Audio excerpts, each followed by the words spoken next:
നമസ്കാരം.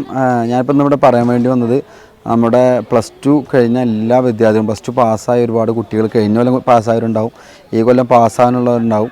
അപ്പോൾ അവർക്കൊക്കെ ഒരുപാട് ട്രയൽസ് വരുന്നുണ്ട്. കേരളത്തിൽ എന്താണ് എല്ലാ കോളേജുകളിലും ഫുട്ബോൾ ട്രയൽസ് വരുന്നുണ്ട്. അപ്പോൾ നിങ്ങൾ എനിക്ക് കിട്ടൂല എന്ന് വിചാരിച്ചിട്ട് ഒരിക്കലും വീട്ടിലിരിക്കരുത്. കാരണം സർട്ടിഫിക്കറ്റ് വേണം, അങ്ങനെ ഒരുപാട് ഫോർമാലിറ്റീസ് പറയും. പക്ഷേ നിങ്ങൾ നന്നായി കളിക്കുന്നുണ്ടെങ്കിൽ, നിങ്ങൾക്ക് നന്നായി ക്വാളിറ്റി ഉണ്ടെങ്കിൽ, നന്നായി കളിക്കുന്ന ആൾക്കാരാണെങ്കിൽ നിങ്ങൾക്ക് എന്തായാലും സെലക്ഷൻ കിട്ടും.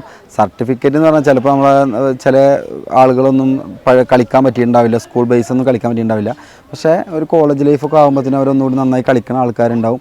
അപ്പോൾ നിങ്ങൾ എനിക്ക് കിട്ടൂല എന്ന് വിചാരിച്ച് മടിച്ച് നിൽക്കാതെ അവരെല്ലാവരും എല്ലാ കോളേജിൻ്റെ എല്ലാ ട്രയൽസിലും പങ്കെടുത്ത് കിട്ടിയ കാരണം 1 ലക്ഷം 1.5 ലക്ഷം രൂപയൊക്കെ കൊടുത്ത് കയറുന്ന സീറ്റുകൾ നിങ്ങൾക്ക് ഫ്രീ ആയിട്ട് പഠിക്കാൻ പറ്റും.